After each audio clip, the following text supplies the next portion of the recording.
su atención, por favor. Vamos a dar inicio a este evento.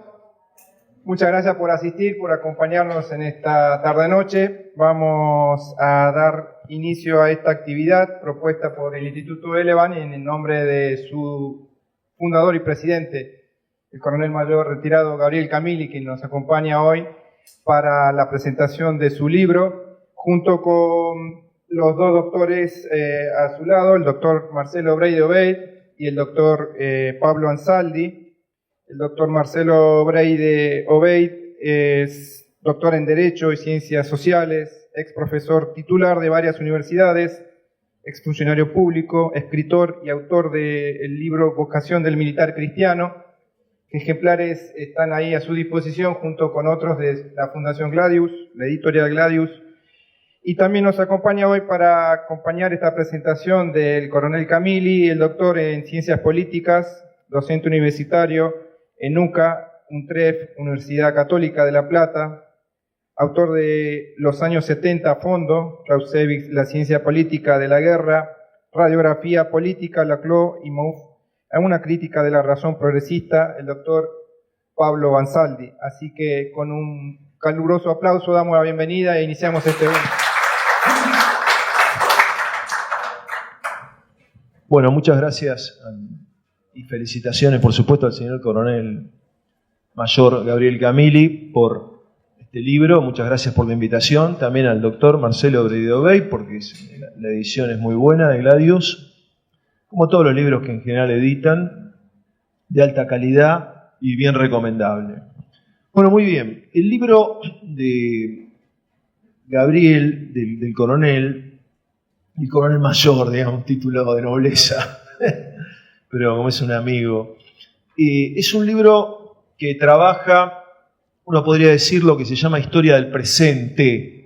Historia del presente es algo más profundo que la crónica, es el despliegue analítico de la realidad en la medida en que la realidad se va desenvolviendo, con un añadido que es el que Clausewitz denominaba la niebla de la guerra, y que ese añadido en particular es que la niebla de la guerra está multiplicada, por lo menos al cuadrado, por la distancia en el que estamos, ¿verdad?, del enfrentamiento entre Rusia y Ucrania, y también por los intereses y la propaganda, los alineamientos en general de la prensa, vamos a decir provisoriamente la palabra Occidente. Bueno, no estamos en Oriente, estamos en Occidente finalmente, por más que algunos discuten ese término. Y sin embargo, bueno, la tarea de Gabriel ha sido desplegar todo el aparato como oficial de Estado Mayor, investigador en la Escuela Superior de Guerra Conjunta, de la cual fue director oportunamente, que abrió la escuela al pensamiento nacional en cierta medida, la tarea de desbrozar qué es lo que ahí ocurre, ¿no? Y lo hace admirablemente, sacando conclusiones prácticas, conclusiones para la Argentina también, porque Gabriel es un pensador nacional, está enrolado en el pensamiento nacional, trabaja, por supuesto, el nivel político, el nivel estratégico, ¿verdad?, el nivel estratégico operacional y el táctico, ¿no?, que hoy día también eso se lo denomina esa interfaz entre estrategia y táctica, el arte operacional, y cotejando muchas fuentes, saca conclusiones y también anticipa resultados. Eso me parece que es un tema muy importante. La Argentina debería haber tenido observadores en el terreno, a nivel oficial. Las Fuerzas Armadas tendrían que haber estado como estuvieron oportunamente en otras guerras. Qué sé yo, estuvo Domén García, estuvo en la guerra ruso-japonesa, y tantos otros estuvieron en la Primera y en la Segunda Guerra Mundial, por supuesto. Y acá tendría que haber habido oficiales argentinos observando en ambos bandos, desde la estrategia, descifrarla, hasta los borceguíes, ¿no?, y los drones, que han sido una de las novedades tecnológicas en campo táctico. Bueno, eso es un signo de la debilidad de la política de defensa argentina que viene de arrastre, por supuesto, ¿no? Entonces, por un lado, el libro es sumamente recomendable, actual. Naturalmente yo no voy a spoilear los contenidos, como ahí se dice, o se lo llama esto de spoilear, pero sí voy a señalar que es un libro que está a favor de algo naturalmente importante, que es un movimiento de una capa tectónica histórica, que es el pasaje de una unipolaridad decadente hacia una multipolaridad, ¿verdad? Y cuando digo unipolaridad decadente, me refiero a la unipolaridad que se consolida en los años 90 y que eso actualiza, pone en movimiento una serie de disvalores, diría yo, posmodernos, que buscan ser extendidos a todo el mundo. Esto, el proceso histórico es también un proceso verdadero, en el sentido de aletheia, va descubriendo y cada vez va siendo más evidente cosas que antes se sospechaban o que parecían como cuestiones paranoicas y demás. Cuando yo estudié hace muchos años la licenciatura, los tres grandes especialistas en relaciones internacionales del realismo, que era la parte que a mí me interesaba y que es el 90% más o menos de los estudios en relaciones internacionales, eran por supuesto Kissinger, que era un hombre de Estado, y George Kennan, que habrá muerto en el año 2004 o 2003, estudió en los 90, y John Mearsheimer, ¿verdad? Mearsheimer, de la Universidad de Chicago, es el que sobrevivió, es más joven, aunque es un hombre grande, y él está revelando con bibliografía, con pruebas, nada de, digamos, de verso o de paranoia, sino con investigación, con fundamentación, la política exterior, lo que él llama el lobby israelí, otros lo llamaban puramente los neocon, tuvieron en relación hacia Estados Unidos, es decir, el dominio de los controles de la política exterior estadounidense y cómo los han impulsado a lanzarse a una serie de guerras en las que no hubo más que generar desorden, ¿verdad? La guerra, sobre todo la guerra de Irak, Siria, se han metido en Siria, ya venían desde Kosovo. Él los denuncia, dice que hay un plan Netanyahu, bueno, ahora eso lo está validando un hombre que era, bueno, un hombre del Fondo Monetario Internacional en su momento, como Jeffrey Sachs, que está sacando una serie de videos muy importantes, uno de los cuales lo retuiteó Donald Trump, ¿no? Hay un Estado profundo estadounidense que buscó durante mucho tiempo rediseñar política y económicamente al mundo a través de operaciones militares que se han ido empantanando y que han ido chocando con algo básico. La guerra es, lo que voy a decir parece paradójico, pero es un acto muy humanista y humanístico, en ese sentido lo digo. Es decir, en la guerra no ganan las tecnologías necesariamente, en la guerra ganan los potenciales humanos, gana la voluntad de lucha, la capacidad se le subordina. Y bueno, hoy eso está revelado. Llamó la atención, y Gabriel lo señala muy bien en el libro, cuando empieza la denominada operación especial, ¿no?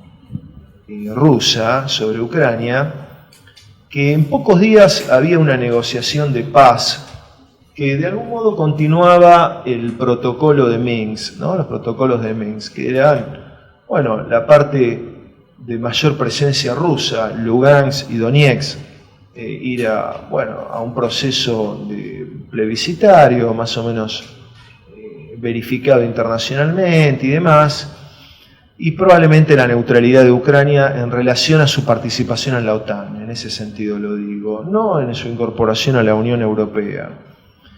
Y claro, esto decía que casi ya no hay secretos en esto, porque el viaje de Johnson, el primer ministro británico en aquel entonces, fue determinante para la ruptura de ese plan, de ese camino, de esa hoja de ruta, que probablemente hubiera evitado la guerra, hubiera quedado ahí en una operación especial. El libro lo trabaja y en los últimos artículos también. Bueno, la guerra está en pleno desarrollo, hoy también hay una noticia que es, bueno, la conversación telefónica entre Trump y Putin, o los acercamientos.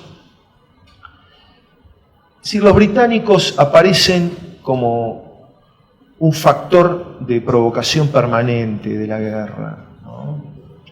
Y por otro lado, la guerra, a mi criterio, sacó el velo a un conflicto que, si uno tuviera que usar la vieja terminología, diría ideológico, pero que en el fondo es un conflicto religioso, ¿no?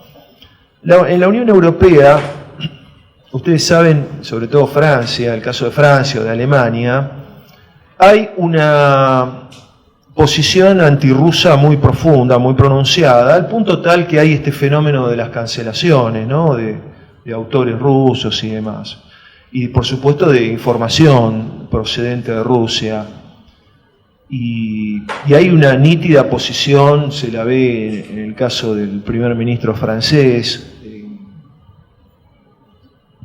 se me fue el nombre de este instante.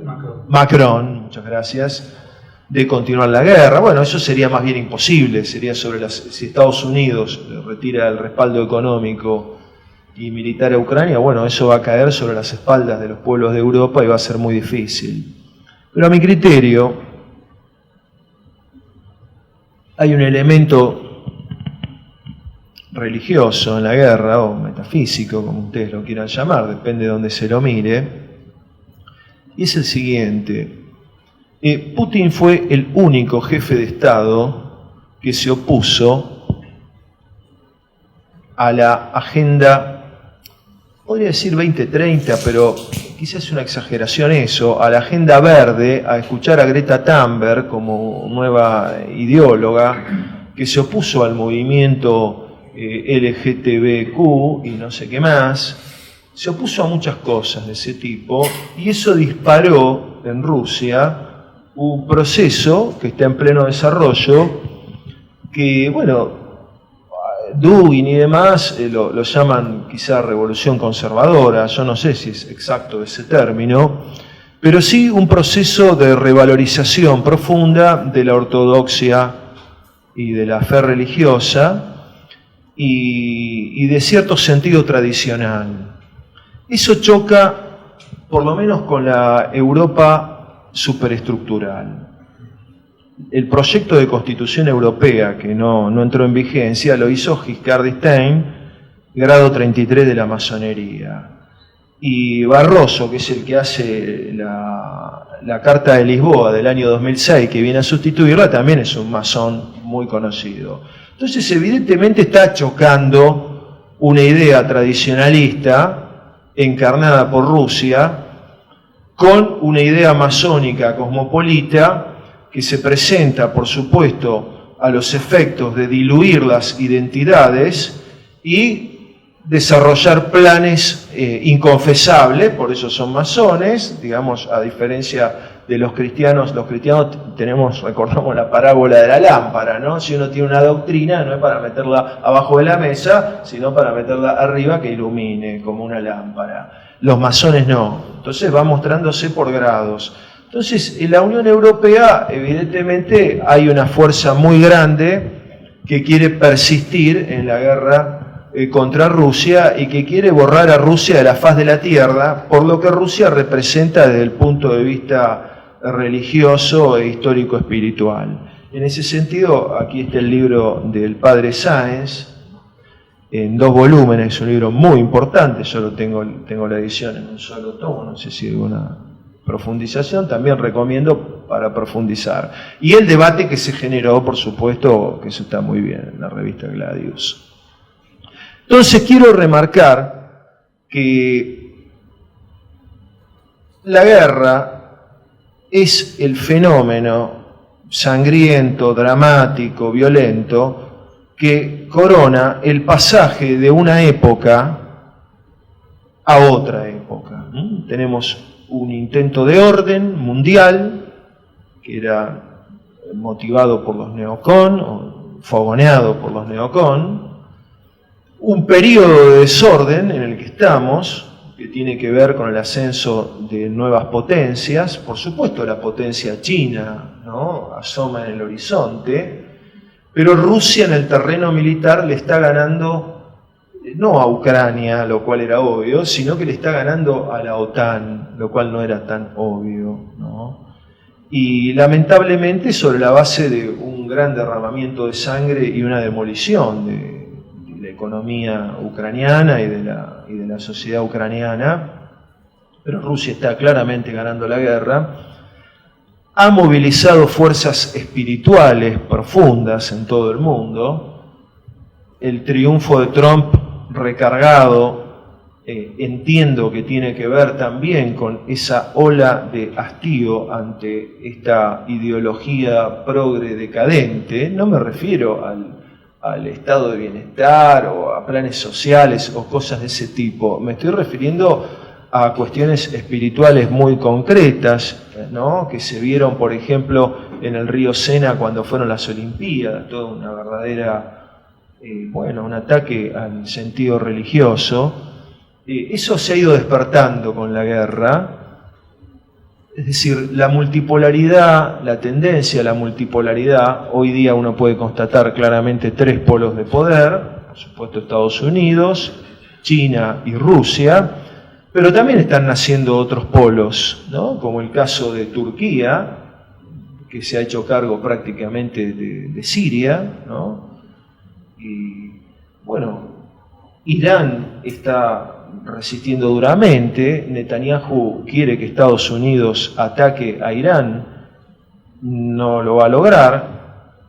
Trump representa un Trump, como decía, recargado, con iniciativas que, parecen desproporcionadas y delirantes, como anexar Groenlandia, que es de Dinamarca y que es de un país de la OTAN, o hacer de Canadá el Estado 51, o hacer un genocidio / holocausto en Gaza y transformarlo, no sé, hacer resort o transformarlo en una nueva Marbella.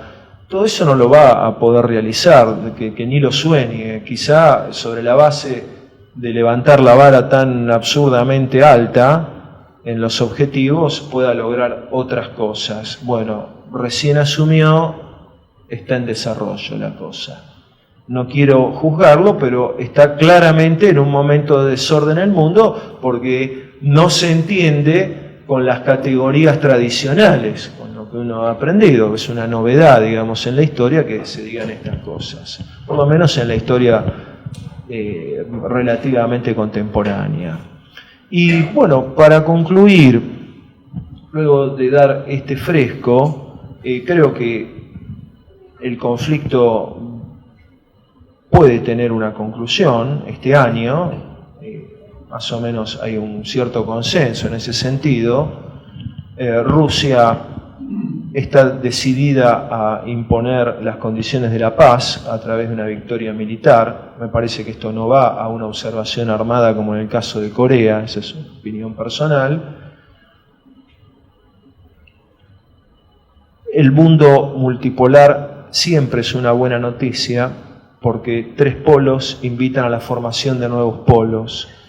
Y aquí básicamente faltan dos que están anestesiados, muertos no, porque mientras hay vida y esperanza y mientras hay fe, hay grano de mostaza que puede sembrar y puede crecer y multiplicarse. Europa, absolutamente golpeada en su espíritu por estas ideas de cuño, yo le digo masónico, porque les di los nombres de los que hicieron la Constitución, pero uno puede decir progre, como sea, e Iberoamérica, que también está planchada. Entonces, este auge de las políticas nacionalistas, vamos a decir así, identitarias, son también una invitación, por supuesto para los europeos, por supuesto para los iberoamericanos, pero también sobre todo para los argentinos, que defendamos nuestra identidad nacional, nuestra tradición nacional y levantemos nuevamente un proyecto nacional. Desde ya los invito a leer el libro de Gabriel. Muchísimas gracias.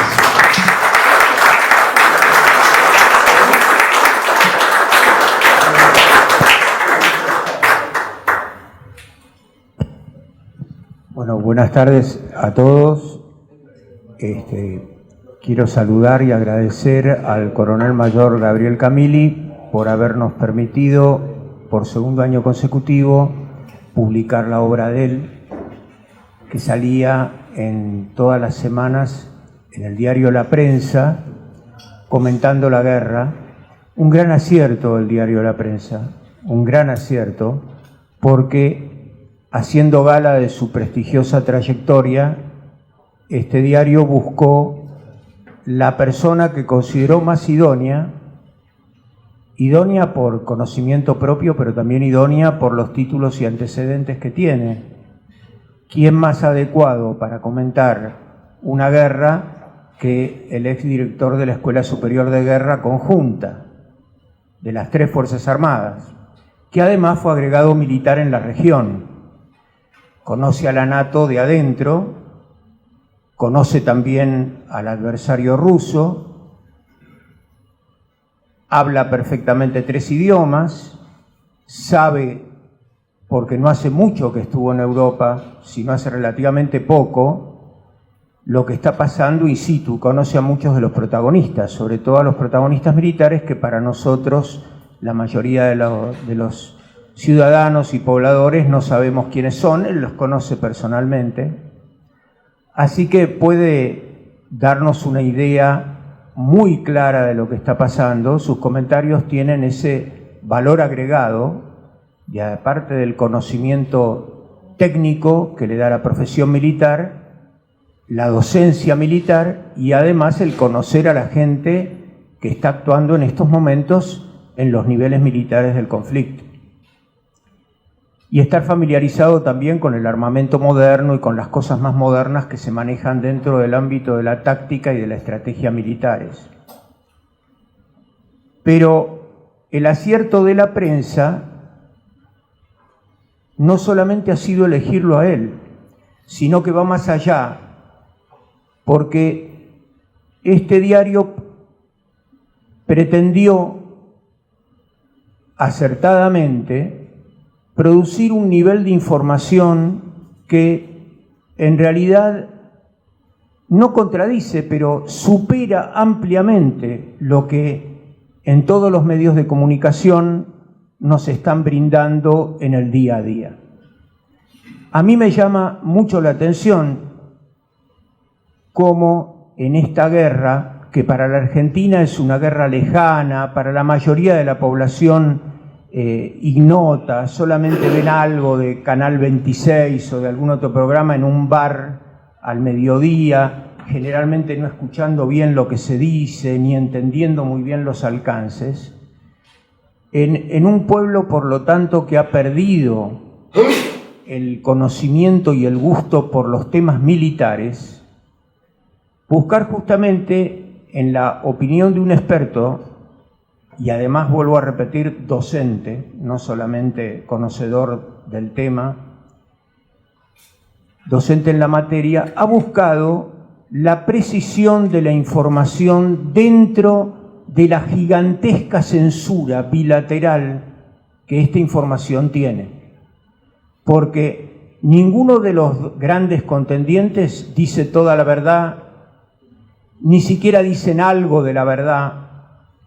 Dan datos, tiran datos, ¿no? Para poner un ejemplo, 100 drones cayeron sobre Kiev, impactaron 30 drones, fueron derribados 70 o al revés, no dicen si pegaron en blancos, en qué blancos. Generalmente las bombas rusas parecen que caen todas en hospitales, jardines de infantes, colegios, centros maternos infantiles, nunca caen en blancos militares. No sé cómo van ganando la guerra, porque realmente esa es la información que viene de Occidente, es lo que consume la gente. Pero ¿qué importancia tiene lo que consume la gente en materia informativa? La importancia radica en que crea opinión pública, y si la opinión pública está distorsionada, está tergiversada y está ocultada, cualquier negociación, cualquier resolución, cualquier decisión que se tome al respecto no es comprendida por la gente, y por lo tanto, al no ser comprendida, al no ser entendida, pasa sin tener los filtros que tendría que tener un pueblo bien informado. Y ese es el caso de esta guerra, que pasa como una guerra más, un poco más fuerte, porque los partícipes están en Europa, porque se trata nada menos que de la nación más poderosa en materia nuclear y la segunda más poderosa en materia espacial. Entonces, eso hace que la gente preste un poco de atención, y quizá por algún resabio de conocimiento histórico de la Segunda Guerra Mundial. Pero acá lo que se está definiendo en esta guerra es el futuro del mundo en los próximos 20, 30 años. No se está definiendo una cuestión de límites, que si el Donbass queda en manos de Rusia o sigue en manos de Ucrania, que si Ucrania desaparece y vuelve a ser parte de la gran nación polaca. Ojalá fuese así, en gran parte, que Ucrania se mantenga Ucrania y que la parte de Polonia vuelva a Polonia. Sería bueno para Europa. No se trata de eso. Se trata de algo mucho más grave y profundo. Se trata de cómo va a ser el mundo. ¿Y cómo va a ser el mundo? ¿Cómo va a ser rediseñado el mundo después de un intento global de control de gobierno total absoluto como fue el de la pandemia? La pandemia fue un ensayo general donde todos los países se alinearon ante una decisión que tomó una oficina de segundo nivel de la ONU. Pero fíjense lo que estamos diciendo, de la ONU, que representa a todas las naciones, pero ante la cual hace apenas 5 meses atrás el embajador del Estado de Israel rompió su carta constitutiva delante de todos los embajadores del mundo. Entonces, ¿cómo es esto? Resulta que una oficina, la Organización Mundial de la Salud, a través de la decisión de un médico que hasta ese momento nadie sabía que existía, toma medidas como encerrar prácticamente al planeta en sus casas, parar todo el tráfico aéreo, marítimo y terrestre, parar el mundo económico, confinarnos en nuestros hogares hasta el nivel de no animarnos o no dejarnos salir a la calle porque inmediatamente íbamos a ser sancionados, porque estábamos poniendo en peligro la salud pública mundial. Pasamos de eso a que el embajador de un estado, de un país de 3,5 millones de habitantes, rompa la Carta de las Naciones Unidas delante de todos los embajadores en la propia sede de la Asamblea. Entonces, ¿dónde está el poder? ¿Qué es lo que se está discutiendo? Acá se está discutiendo lo que dicen que se discute, o está en la mesa de juego político algo muchísimo más grave. Sin lugar a dudas, están discutiendo nuestro futuro de los próximos 30, 40 o 50 años, y por lo tanto de nuestros hijos y nietos. ¿Y por qué es importante prestar atención a los temas bélicos y es importante escuchar a los expertos en temas bélicos? Porque los pueblos ponen en juego en la guerra todas sus máximas capacidades. A mí me llamaba la atención, cuando era muy joven y me gustó siempre la historia, agarrar un libro de historia y ver que casi todos los libros de historia se referían a batallas, que casi todos los libros de historia mostraban oficiales de los ejércitos de los distintos países en la historia de las naciones, con una permanente y constante voluntad como demarcando que la historia de Roma, la historia de Austria, la historia de Francia, la historia de España, tenía que ver con sus victorias navales y militares. ¿Y por qué? Y Clausewitz lo responde, porque los pueblos ponen en la guerra sus mayores energías, sus mejores hombres y sus mejores hijos.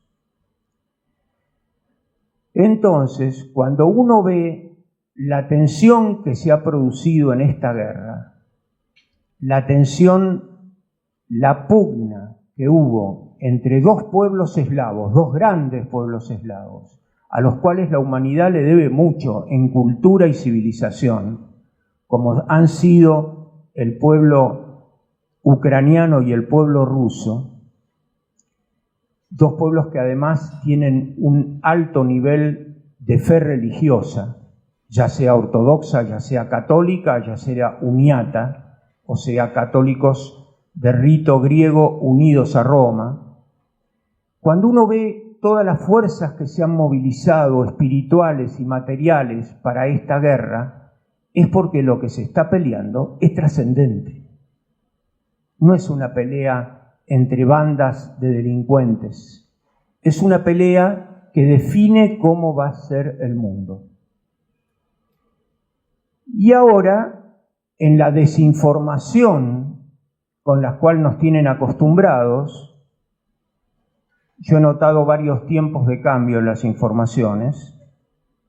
En la desinformación que nos tienen acostumbrados, lanzan la nueva desinformación, que es las negociaciones que se están por producir o que se están por abrir. Mientras dicen eso y la gente cree que están todos de saco y corbata negociando, ¿no? El ejército ruso y el ejército ucraniano en este momento está librando tremendas batallas. En este momento, en todo el frente de 800 kilómetros y en la zona de Kursk, justamente porque Rusia pretende recuperar ese territorio para que no sea el actual territorio de Kursk ocupado, que es el 40% de lo que llegó a ocupar Ucrania, no sea carta en la mesa de negociaciones que se va a abrir. Acá el coronel mayor, en la página 86 de su tomo 2, me llamó la atención cuando titula este capítulo ¿Qué pasa con las negociaciones? Negociar ahora solo porque se están quedando sin municiones sería algo absurdo para nosotros, dijo Putin. Fíjense la frase. Negociar ahora. Esto está escrito aproximadamente hace 6 meses. Porque el enemigo se está quedando sin municiones, es algo absurdo para nosotros. Acá ya está planteando un punto de negociación muy duro, contrariamente a la imagen que quiere dar Trump, que quiere dar una imagen frívola. Bueno, denme los minerales y entonces yo dejo que Rusia se consolide en todo el Donbass. En Gaza voy a hacer una costa azul con grandes hoteles y lugares de juego y de diversión. A los palestinos les vamos a dar un territorio en algún lugar de Cisjordania o de Jordania, si el rey de Jordania lo acepta. Nada de eso es serio. Nada de eso. Rusia y Ucrania, que han perdido muchos cientos de miles de hombres peleando en esto, no van a jugar ese tipo de cartas. Pero el dato está en que no está Ucrania en la negociación, sino como un invitado a decir sí o no, o bueno, ¿qué voy a hacer?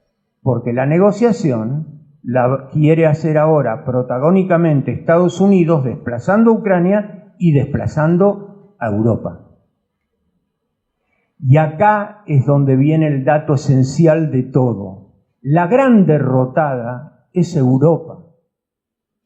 Europa laica, la Europa que se olvidó de la fe, como decía Hilaire Belloc, Europa es la fe, bueno, esta es la Europa sin fe, y a la cual Putin le ha marcado severamente este aspecto.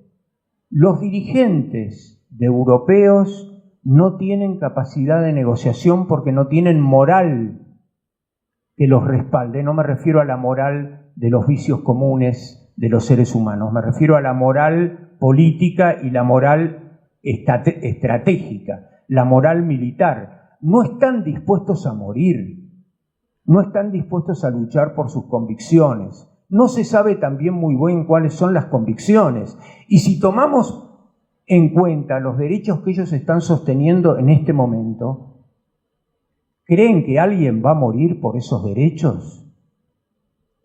¿Que son derechos que tienen una entidad como para morir por ellos?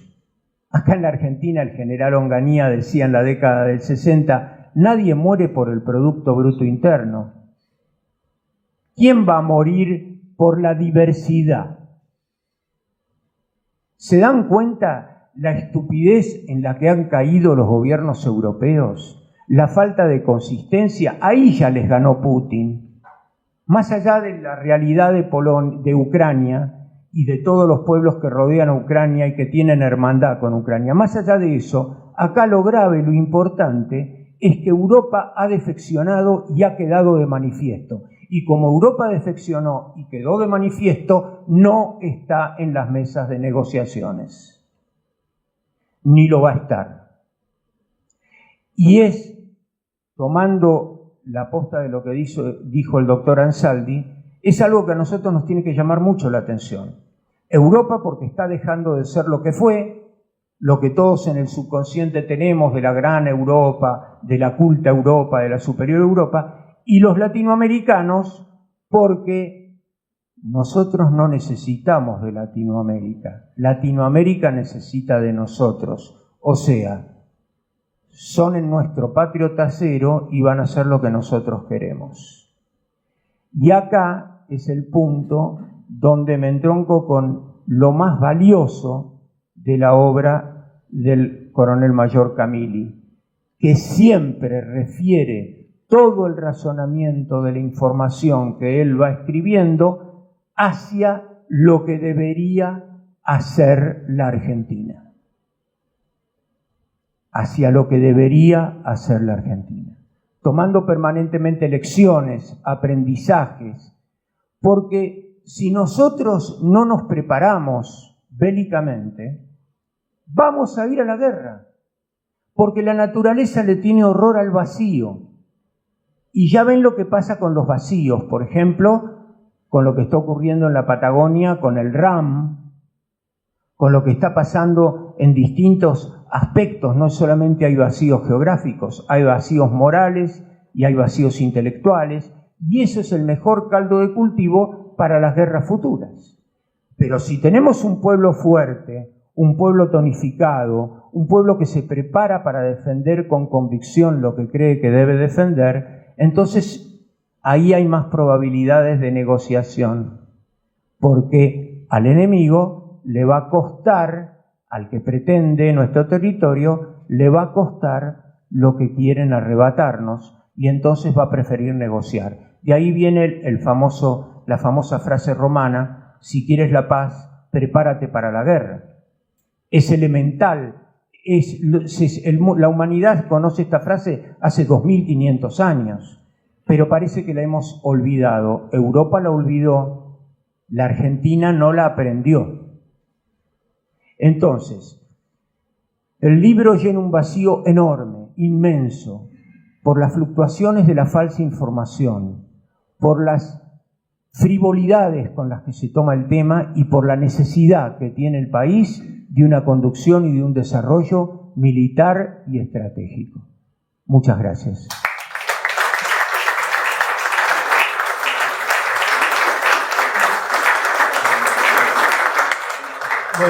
Hola. Bueno, muchas gracias Pablo, muchas gracias Marcelo por esta introducción y esta presentación del libro.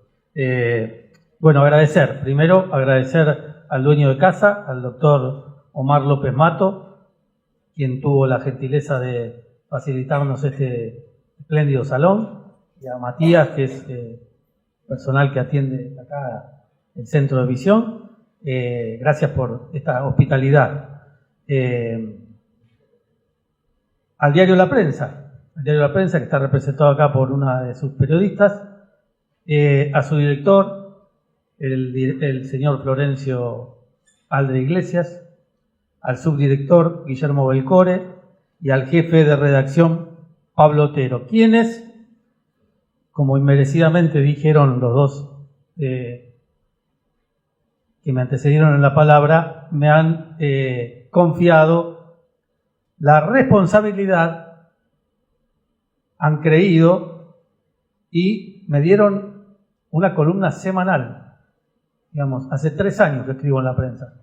Yo ya escribía estando en actividad de temas patrióticos nacionales,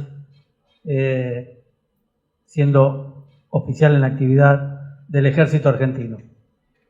Cuando sucede esto, bueno, hacemos un primer ensayo con mi amigo Pablo Ansaldi, que ahora voy a contar cómo fue. A la editorial, le agradezco a la Fundación Gladius y a la editorial, en la persona de Rafael y Marcelo Breide, que publican esta obra, a mi familia que me respalda en esta actividad, que me dedica muchísimo tiempo, porque imagínense que escribir una columna semanal de una operación en desarrollo y escribir y hacerlo público, firmar y hacerme cargo de lo que digo, contradiciendo en gran medida la opinión pública instalada, generalizada sobre esta guerra, tratando de hacer y parecer políticamente correcto para no perjudicar al diario, no a mí.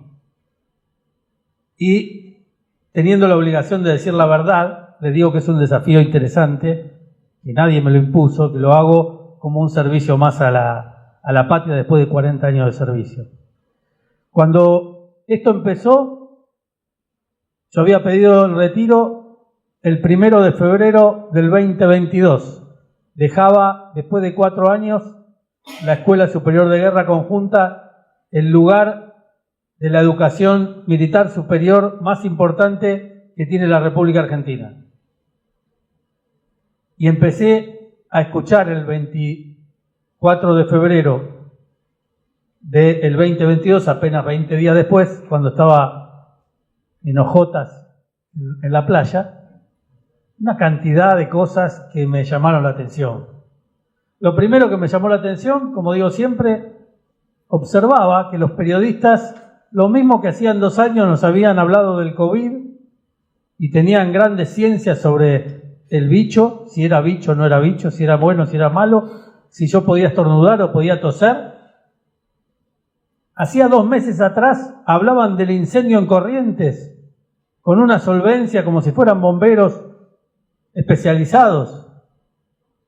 Y ya el colmo fue cuando empecé a escuchar las cosas que decían de este conflicto de Ucrania y Rusia o de Rusia y Ucrania. Desde el punto ofendía el sentido común de la gente, ofendía el buen saber y entender, entonces me daba pena. Entonces lo llamé a mi amigo Pablo, los dos me acompañaron en mi gestión en la Escuela de Guerra como profesores. Cuando me fui, por supuesto, se fueron ellos también, o lo fueron. Entenderán por qué.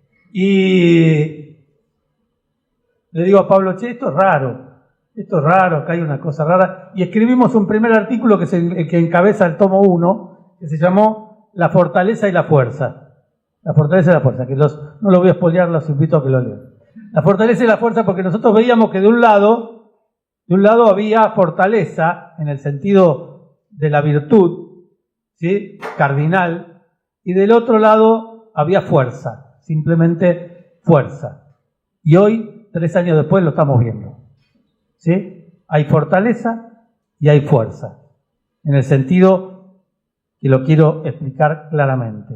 Entonces, primera causa que motivó es atentar y combatir a los opinólogos, a los chantólogos, a los chantotácticos, ¿sí?, que ofenden el buen sentido de la gente. Entonces, a esos todólogos le contestamos semana a semana, todólogos y opinólogos que también me dio pena escuchar gente de mi propia fuerza o gente de mi propia propio uniforme, diciendo cosas importadas por la cultura internacional. Porque otro de los problemas que le pasa a las Fuerzas Armadas argentinas, como a muchos de los intelectuales de la Argentina, tienen una colonización mental en función de las universidades en las que estudian. ¿Sí? Entonces van a Harvard, van a Yale o van a West Point, ¿sí? Y vuelven con el cassette propio que le venden en esos lugares. Que estará muy bien para ellos, pero no se adecúan a la realidad nacional, al sentido nacional. Y eso lo he visto a lo largo de mi carrera muchas veces. Y da la casualidad que los dirigentes de las Fuerzas Armadas van al exterior siempre los mismos. Van de teniente, después van de capitán, después van de mayor. Entonces no conocen otra doctrina que la doctrina OTAN. Entonces hay otras doctrinas, hay otras realidades. No estoy diciendo que sea bueno ni que sea malo, estoy diciendo la realidad. Lo mismo pasa con nuestros economistas. ¿Sí?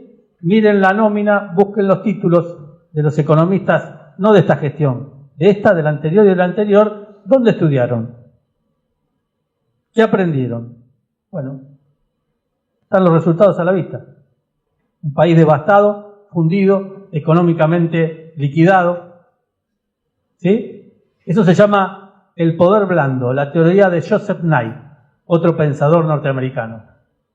A través de Hollywood, a través de McDonald's, hay un poder duro, que son los cañones, y hay un poder blando. Yo te hago la mente de la gente, de tus dirigentes. ¿Está claro? Entonces, por eso también tratamos de mostrar otra realidad. Y el periodismo occidental en general, occidental este occidente extraño, porque en el occidente extraño está incluido Corea del Sur, y está incluido Japón, y está incluido Australia. Es un occidente un poquito raro, ¿no? No es el occidente. Hace un año estuve en Italia y vi en un libro un mapa donde la Argentina y toda Iberoamérica no era parte de Occidente. Nosotros somos África y yo soy Camili, me corre tuco por la vena. Entonces, no somos parte de Occidente, no nos consideran Occidente, somos otra cosa. El Occidente que se considera ahora es otro Occidente. Bueno, ese Occidente es el que imponía las reglas. Eso también nos llevó a escribir, y lo que yo llamé la niebla de la guerra, parangonando a Clausewitz. ¿Sí? Clausewitz, en su libro, que es el libro de la guerra, se llama Von Krieg, es el filósofo de la guerra, el que estudió la guerra en sus causas profundas y tiene una vigencia de una actualidad totalmente vigente, que nadie lo mira ni lo entiende, ni lo estudia, ni siquiera en las academias militares. Ni siquiera en las academias militares. Entonces, el conocimiento de Clausewitz le permite a uno entender la guerra sin ponerme de parte de nadie. Nunca estuvimos de parte ni de Rusia ni de Ucrania, sino que vimos el problema con objetividad, y está relatado acá en estos libros. Pero es tanta la niebla de la guerra, Clausewitz la mostraba allá en 1815, 1812, 1813, esas batallas napoleónicas donde el galopar de los caballos, los cañones, el humo, hacía que el comandante no pudiese distinguir bien para tomar decisiones.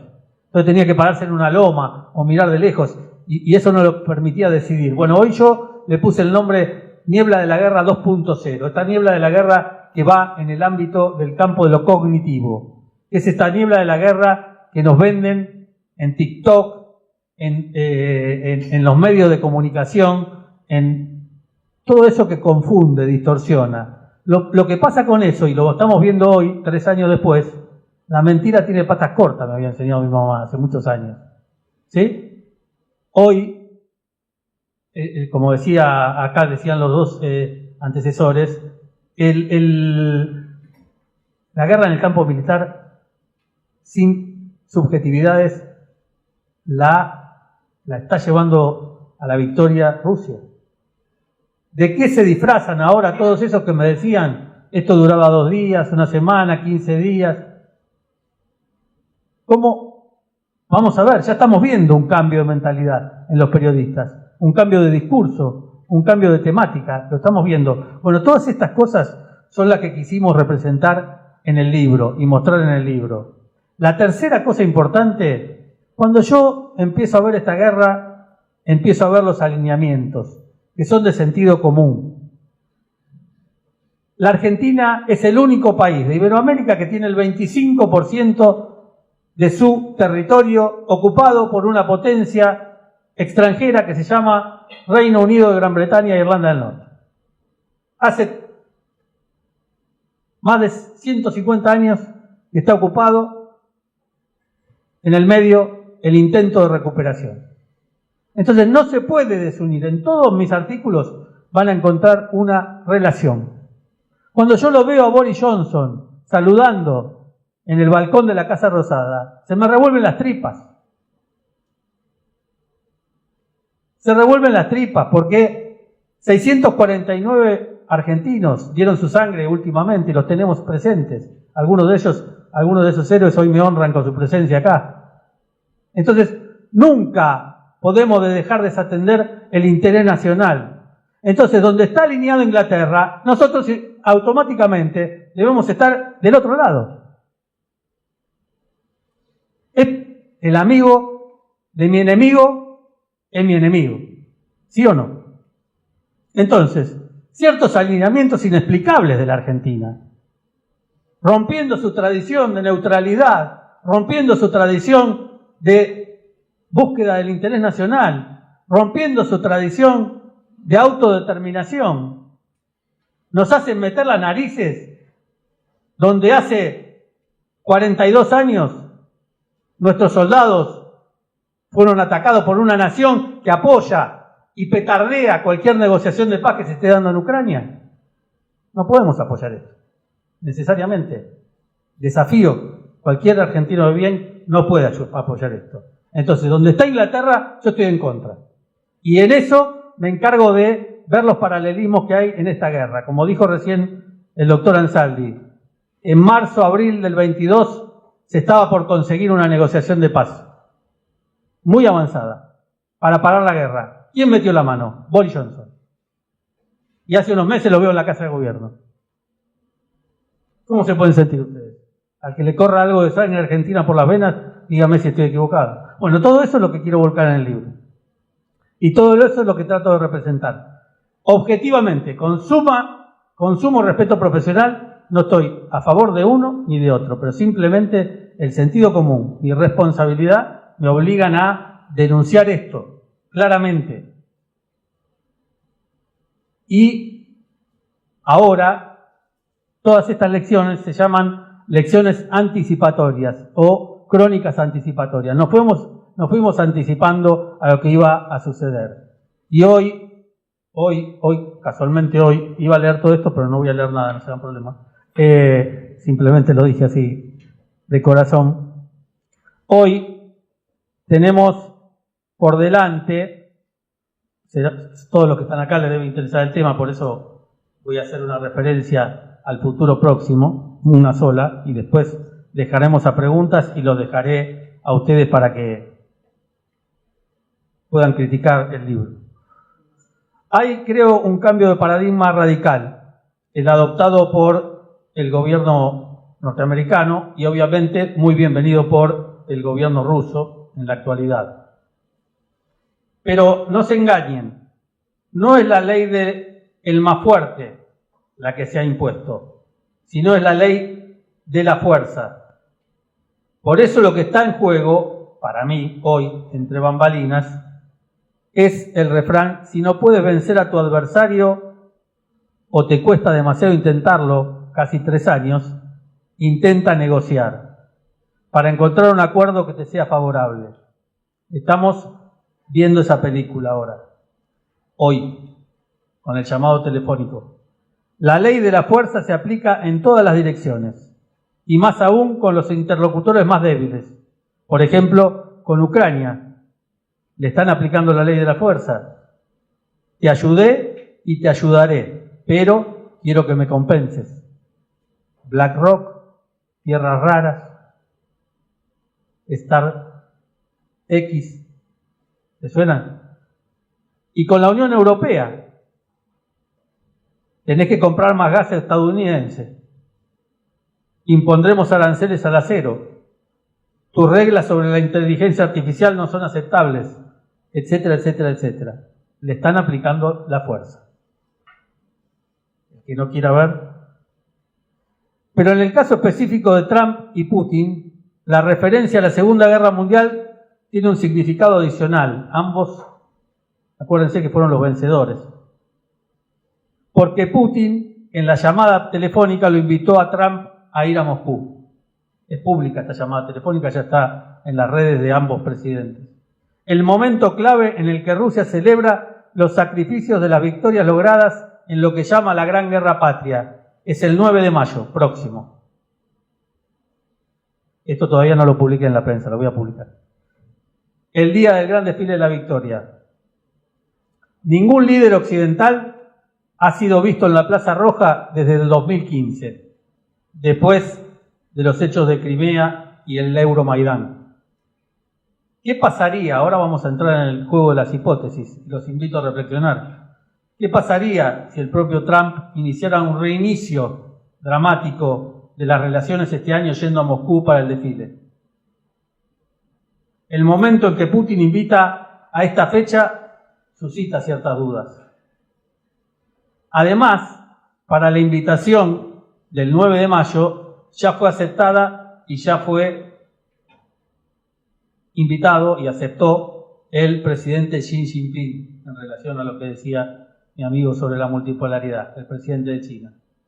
Entonces, tal como van las cosas, realmente nos sentimos, pregunto, no afirmo, realmente nos sentimos inclinados a descartar la posibilidad de que Trump, Putin y Xi decidan reunirse en lo que 80 años después tendría como toda la apariencia lo que yo puedo llamar hoy una nueva Yalta de un mundo multipolar, donde por imperio de la fuerza se tienen que reorganizar. Si no, esto termina en lo que llamé también en mi libro varias veces la espada de Damocles nuclear. Llegar a algún tipo de acuerdo. Esto es lo que hoy tengo para decirles como última cuestión de lo que está sucediendo en el conflicto. Y recordar también, para ser justo, que por un lado Inglaterra y por otro lado Rusia siempre ha respaldado a la Argentina en su reclamo de soberanía sobre las Islas Malvinas. Siempre. Así que bueno, muchas gracias y lean el libro.